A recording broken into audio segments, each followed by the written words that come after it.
히브리어 알파벳의 6번째 글자인 바브로 시작되는 말씀입니다. 6번째 글자가 시작되었다. 시편 119편의 6번째 글자가 시작되었다는 말은 우리가 시편 119편을 매년 1월 1일마다 이 예배 때마다 보게 되는데, 6번째 알파벳을 만났다는 것은 이제 우리가 함께 교회가 세워지고 나서 6번째 새해를 맞이했다라는 의미입니다. 이제 6회가 됐던 새해가 밝았다는 거죠. 히브리어 이 바브라고 하는 모양은 이렇게 이제 갈고리처럼 생겼는데, 이 글자는 갈고리처럼 생긴 것과 동일하게 접속사입니다. 그래서 영어로는 and, 한국말로는 그리고라는 그 뜻입니다.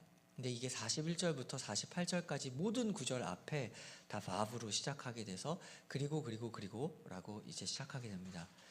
연결이 되었다는 거죠.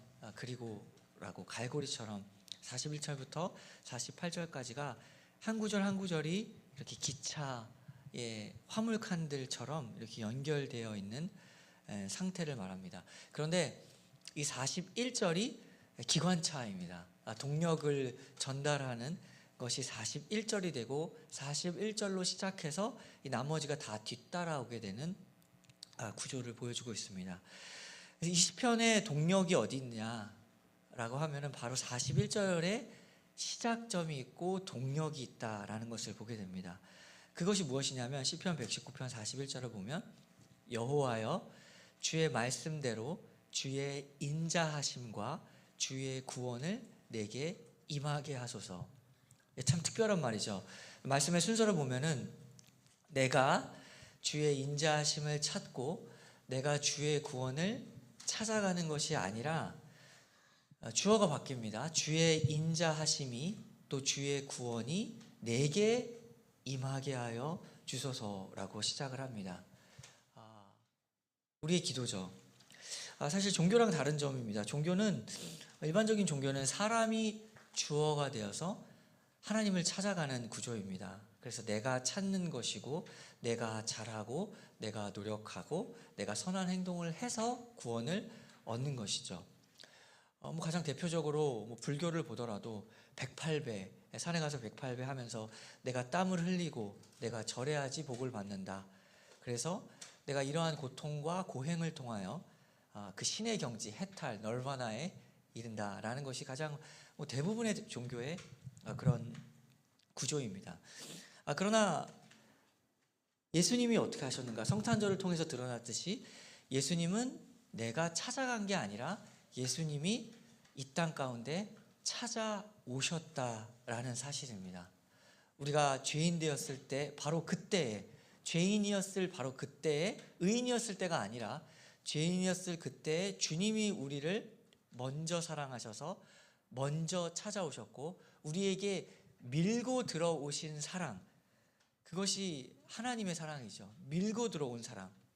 로마서 8장에서 드러나듯이 이렇게 말하죠. 우리가 아직 죄인 되었을 때에 그리스도께서 우리를 위하여 죽으심으로 하나님께서 우리에 대한 자기의 사랑을 확증하셨느니라. 죄인 되었을 때, 회개하지 않았을 때, 의인도 아니었고 자격이 없었을 때 죄인은 뭐죠? 하나님을 반역한 사람입니다. 그래서 우리가 하나님을 배신하고 세상으로 도망쳤던 바로 그때 하나님이 움직이셨다. 왜 그렇게 하셨는가? 이유가 없다. 한 가지 이유라면 사랑밖에 없다. 그래서 자기의 사랑을 증명하셨다, 확증하셨다라는 겁니다. 2026년을 시작하는 시점에서 우리가 먼저 기억해야 할 것은 우리가 어떤 새로운 결단, 그리고 앞으로 달라져야겠다라는 결단에 의해서 우리의 인생의 열차가 움직이는 것이 아니라는 사실입니다. 물론 우리는 결단하는 것이 다 소용없다라는 건 아닙니다. 신앙생활에서 지난날 되돌아봤을 때 게으른 부분이 있었다면, 또 잘못된 습관이 있었다면 고쳐야 하고, 또 세상 의지했던, 그래서 흔들렸던 부분이 있다면 회개하고 그 회개에는 결단이 따르는 것이죠. 그러나 나의 인생이라는 이 열차를 움직이게 하는 것은 그 기관차가 무엇이냐면 하나님의 은혜가 우리를 이끌어 간다는 사실입니다. 그리고 그 이후에서야 우리의 결단이 뒤따라가는 거죠. 나를 이끌어 가는 것은, 나의 인생의 열차를 끌고 가는 것은 하나님의 사랑이다. 여기서 더욱 구체적으로 그것이 무엇이냐면 주의 인자하심과 주의 구원하심이 이 나머지의 모든 결단들을 다 이끌어가는 겁니다. 여기서 인자하심으로 번역된 단어는 우리가 신앙생활하면서 한 번쯤은 들어봤을 바로 그 유명한 헤세드입니다. 인자하심은 바로 헤세드죠. 헤세드가 무엇이냐면 간단하게 이야기하면 약속의 사랑, 혹은 언약의 사랑이라고 하는데, 헤세드는 다른 사랑과 특징이 있습니다. 히브리어의 헤세드만 사랑이 아니라 아하브라는 사랑도 있는데, 헤세드가 가지고 있는 독특한 하나님의 사랑의 헤세드의 독특한 두 가지 특징은 무엇이냐면, 첫 번째는 이것입니다.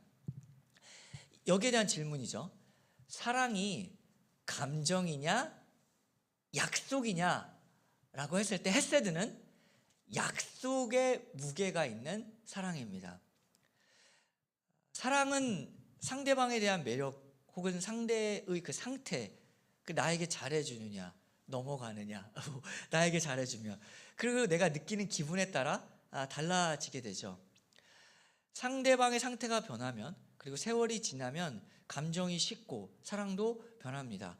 흔히들 세상에서는 사랑에도 유효기간이 있다, 호르몬의 변화다라고 해서 30개월 잡죠. 그런 사랑이 있습니다.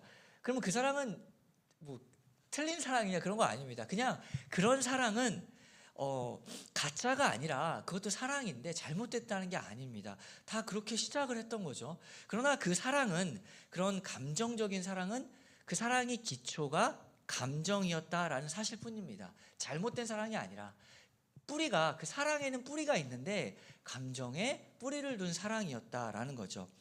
하나님의 사랑의 뿌리는 무엇이냐면 감정에 뿌리를 둔 게 아니라, 하나님의 사랑의 특징의 그 뿌리는, 기초는 약속에 근거한 사랑입니다. 감정이 없는 것 아니죠.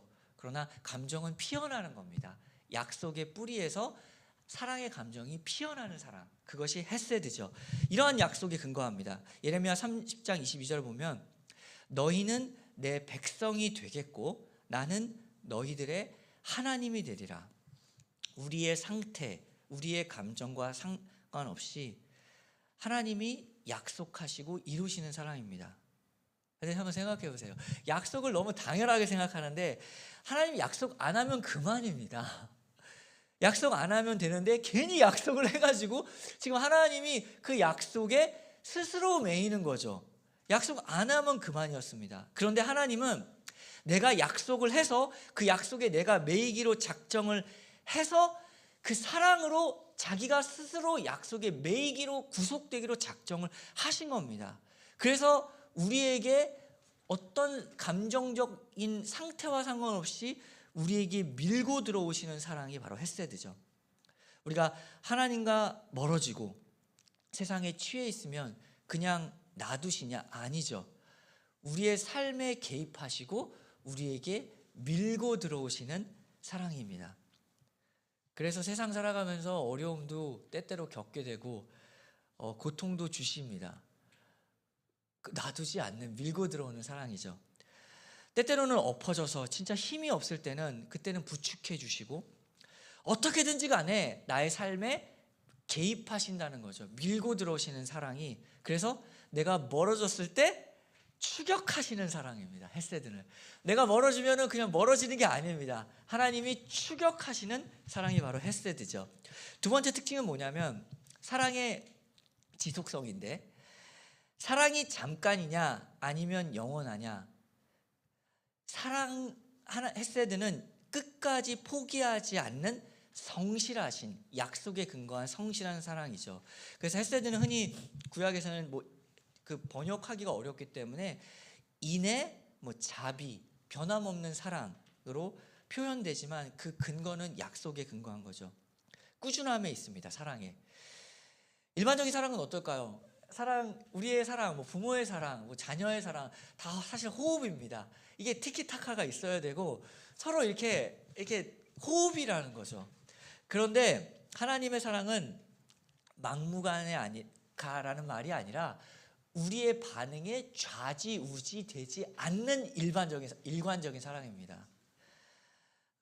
상대방이 비록 그 자격이, 사랑받을 자격이 없을지라도, 아무런 반응이 없을지라도, 심지어 나를 반응하지 않는 것뿐만 아니라 나를 배신할지라도 추격하는 사랑이죠.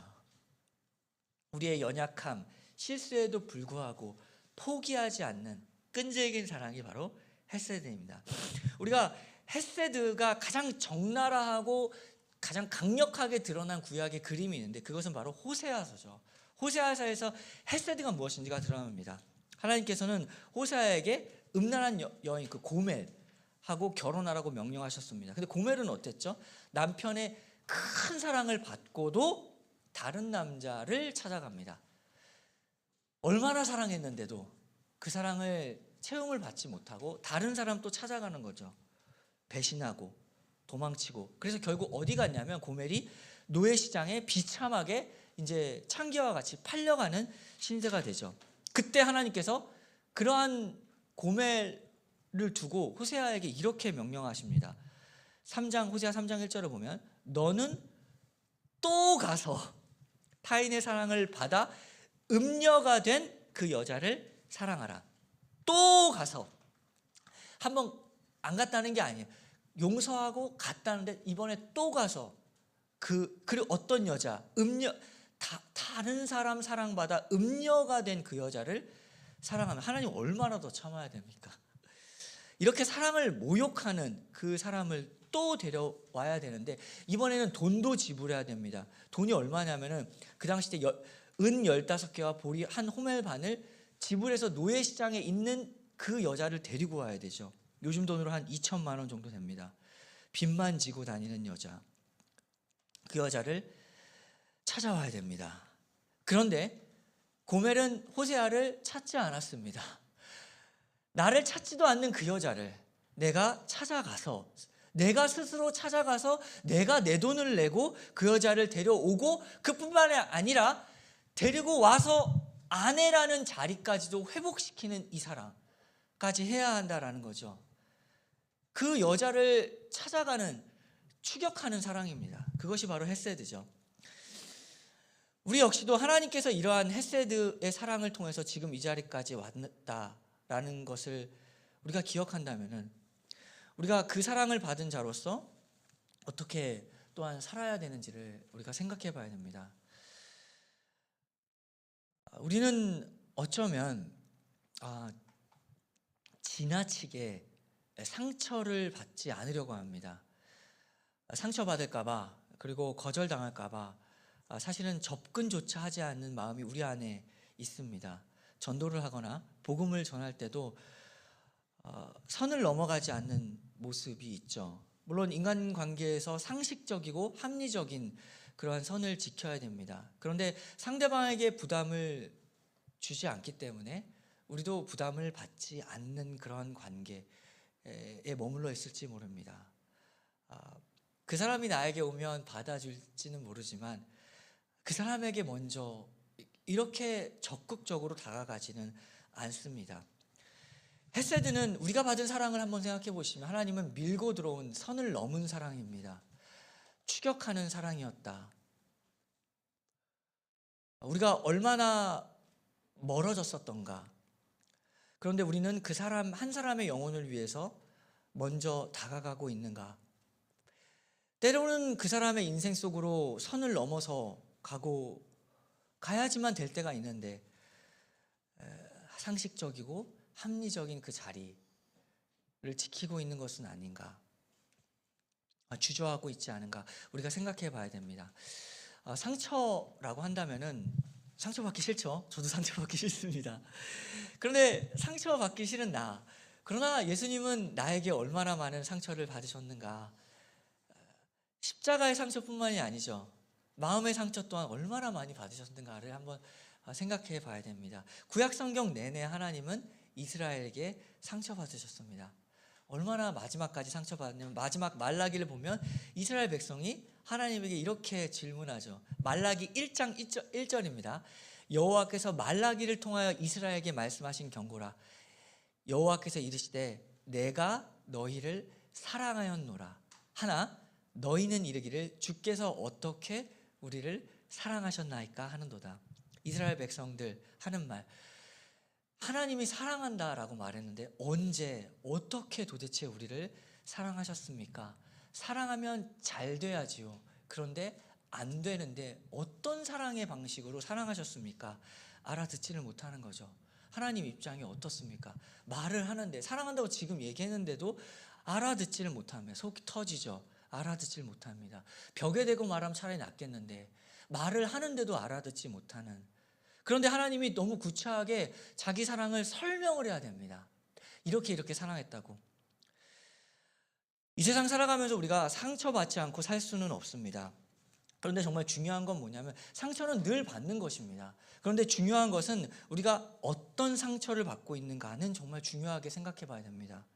나의 자존심, 나를 무시했다는 그 한마디 말 때문에 나의 인생에 상처를 쌓아가고 있는가? 아니면 예수 그리스도 때문에, 예수 그리스도의 그 헷세드의 사랑 때문에 나도 그 헷세드의 사랑을 받았기 때문에 그 사랑을 전달하려고 사람에게 먼저 다가가는 과정에서 상처를 받고 있다면 그것이라면 정말 기쁜 것입니다.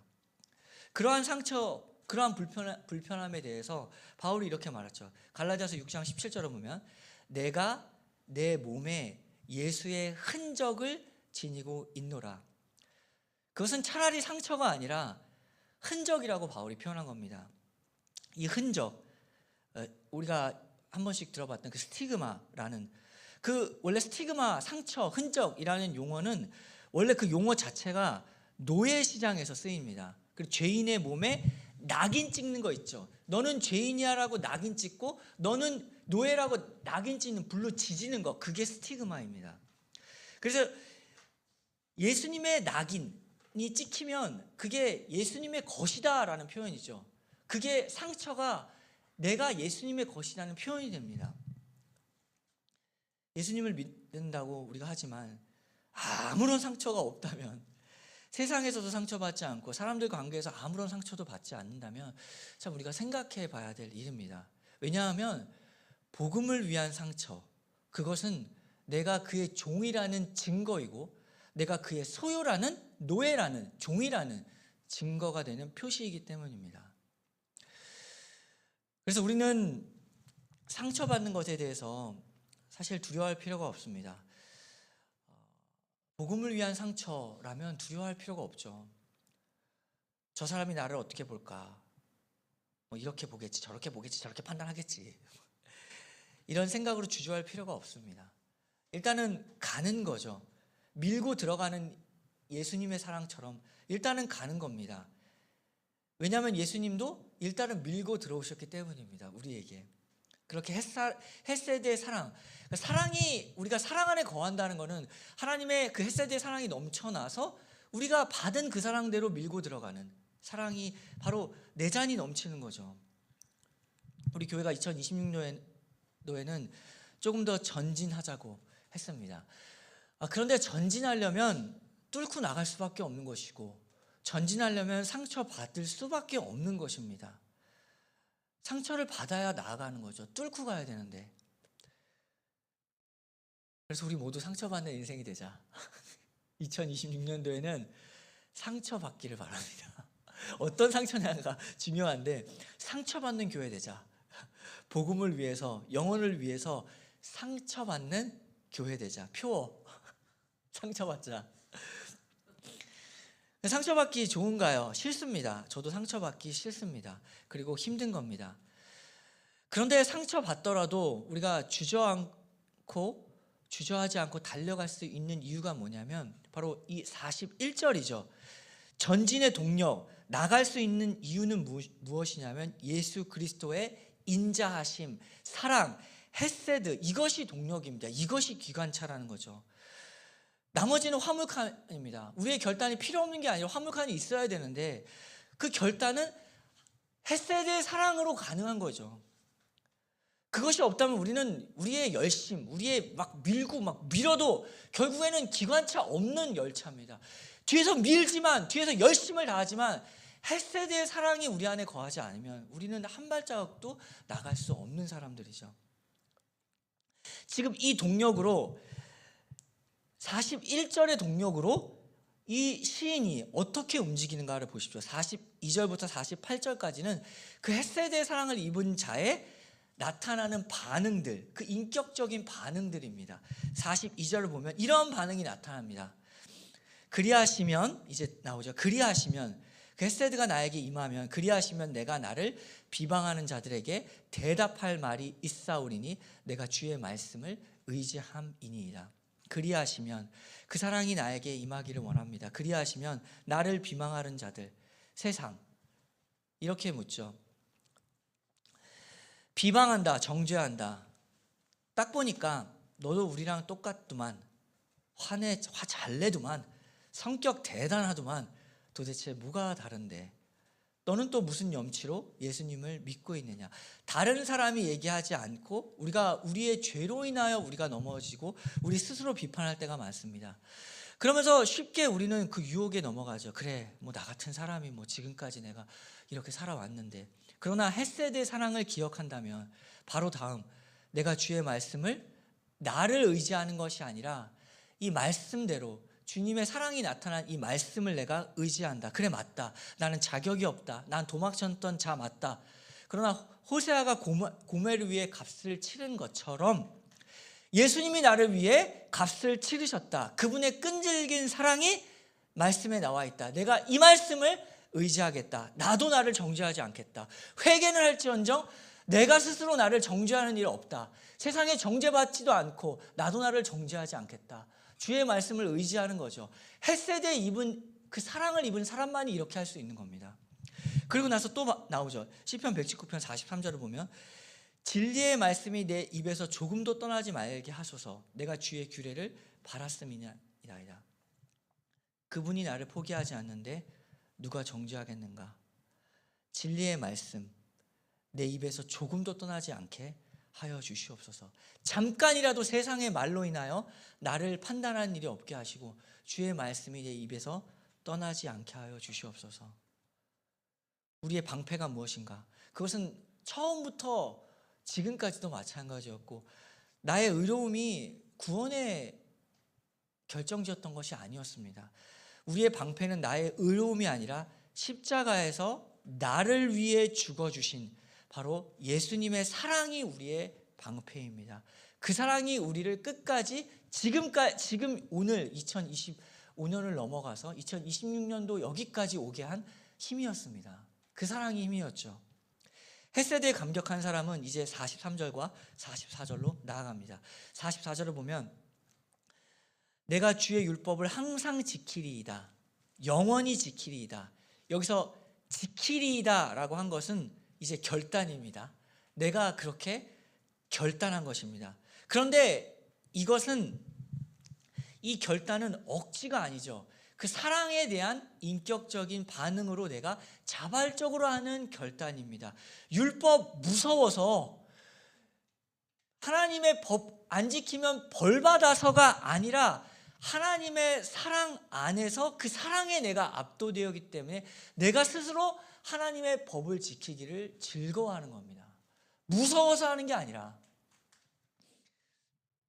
놀라운 결과죠. 45절 내가 주의 법도들을 구하여 싸우니 자유롭게 걸어갈 것이오며. 여기서 자유롭게 걷는다고 하죠. 그 히브리어로는 자유롭다는 말이 굉장히 특별한데 넓다라는 뜻입니다. 넓다. 자유라는 것은 넓다, 크다. 고멜이 호세아 떠나서 자기 마음대로 자기 욕정대로 다른 남자 만나고 자유롭게 살아갔지만 그의 결국이 뭐죠? 노예시장, 감옥과 같은 곳에 갇힌 것입니다. 세상이 말하는 넓은 길의 반전이죠. 가보았더니 오히려 비좁습니다. 어떤 곳과 같냐면 되게 큰 곳인데 그곳에는 넓은 길이라서 사람들이 많다 보니까 결국에는 내가 서 있는 곳에는 실질적으로는 좁은 겁니다. 사람들이 많으니까 넓은 길에 가서 거기 사람이 많다고 했잖아요. 그러니까 사실은 좁은 겁니다. 길은 넓은데 실제로 내가 걸을 때 사람 부딪히고 실제로 너무나 좁게 되는 거죠. 넓은 길의 반절입니다. 몰에 가보니까 이제 연말이라서 큰 대형 몰에 사람이 많다 보니까 이리 치여서 이건 무슨 도떼기 시장도 아니고 넓은데 좁은 역설이죠. 넓은 길의 역설입니다. 가보니까 하나님을 떠나서 세상 넓은 길 가보니까 오히려 좁아 터지고 사람들 눈치 보느라, 사람들에게 엮여가지고 사람들을 의지하느라 정신없이 살아가서 내 발 한 자국도 움지 못하는 감옥이었다라는 거죠. 그런데 좁은 길은 뭐죠? 가보니까 그곳에는 예수님이 있고 오히려 넓다라는 겁니다. 하나님 없는 자유, 감옥이죠. 자유로워 보이지만 방임이었고 사실은 파멸이었습니다. 진정한 자유가 무엇입니까? 그 하나님의 헤세드 안으로 들어가는 것. 여호와께 돌아가자. 그렇게 외쳤죠. 여호와께 돌아. 왜? 자유롭게 하려고. 바벨론 포로, 그리고 종으로 살지 말라고. 여호와께 돌아가자. 여호와께 돌아가자라고 말한 겁니다. 그래야만 이 인생이라는 광야를 자유롭게 활보할 수 있다. 이러한 자유를 경험한 성도는 이제 당당하게 나아가죠. 시편 119편 46절을 보면 또 왕들 앞에서 주의 교훈들을 말할 때에 수치를 당하지 아니하겠사오며, 왕들이 특별히 나오죠. 세상 권력자, 세상 힘, 돈, 이제는 그것의 노예가 되지 않습니다.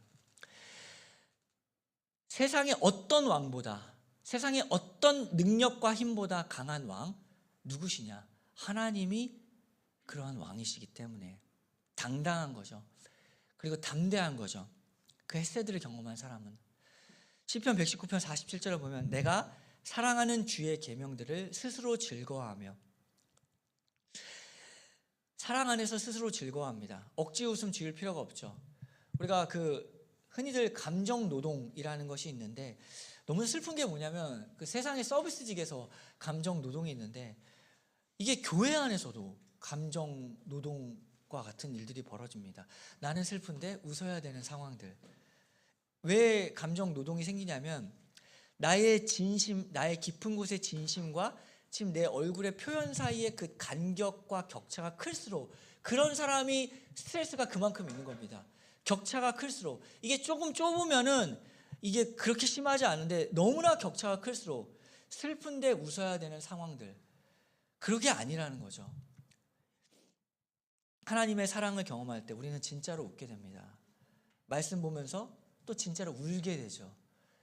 이게 격차가 없어지게 되는 겁니다. 진짜로 울게 되고 나를 진짜로 웃게 하시고 나를 진짜로 기쁘게 하시는 분, 그것이 하나님의 사랑이었다라는 것을 알게 되는 거죠. 마지막으로 48절은 이 모든 과정의 결론입니다. 시편 119편 48절을 보면 또 내가 사랑하는 주의 계명들을 향하여 내 손을 들고 주의 율례들을 작은 소리로 읊조리이다. 내 손을 들고 읊조린다, 묵상한다, 손을 든다. 주님께 항복하는 거죠. 그리고 주님께 그 항복하면서 주님께 찬양하는 겁니다. 그 41절의 헤세드로 시작한 사랑이 이제 그 마지막 인격적 반응의 절정이 뭐냐면, 이제 그 사랑을 받은 사람의 마지막 절정은 바로 손들고 찬양하는 예배가 되는 것입니다. 전인격적인 예배로 완성되는 거죠. 그 예배는 나의 어떠함이 아니라 호세아처럼 끈질기게 고멜을 찾아가셨던 하나님의 끈질긴 사랑, 그 사랑에 이제 우리가 백기를 드는 겁니다. 빨리 백기를 들어야 됩니다. 하나님의 사랑 앞에 우리는 백기를 들고 내 손을 높이 들고 하나님을 찬양하는 것. 2026년을 시작하는 이 시점에서 우리가 무엇을 붙들어야 하는가? 41절입니다. 그것이 우리의 동력입니다. 우리가 나아가는 힘이죠. 우리의 결심, 우리의 결단, 우리의 회개, 물론 해야 합니다. 그러나 그것을 모두 다 이끌게 하시는 것은 주의 사랑이, 주의 구원이 우리 안에 임재하시기를 기도하는 겁니다. 나의 의지는 이랬다가 저랬다가 왔다 갔다 고멜처럼 세상 향해 도망치려고 할지도 모릅니다. 그러나 하나님의 사랑은 우리를 놓지 않고 실패한 나를 다시 찾아오시고 또 찾아오셔서 넘어진 나를 일으켜 세우실 뿐만 아니라 다시 아내의 자리로 회복시켰던 것처럼 우리를 하나님의 자녀라는 그 당당한 자리로 회복시키는 하나님의 사랑입니다. 이 새해 첫 시간 다른 어떤 기도보다 우리가 함께 기도할 것은 주님의 사랑이 나의 인생에 밀고 들어오시지 않으면 우리는 한순간도 살 수가 없습니다. 우리는 고멜과 같습니다. 연약하고 세상을 기웃거리고 하나님과 멀어집니다. 그러나 주의 말씀대로 호세아처럼 찾아오시는 하나님의 인자하심, 헤세드가 먼저 우리에게 임하게 하여 주시옵소서. 이것이 우리 교회의 첫 번째 기도 제목입니다. 주의 인자하심, 주의 구원이 우리에게 임하게 하여 주시옵소서.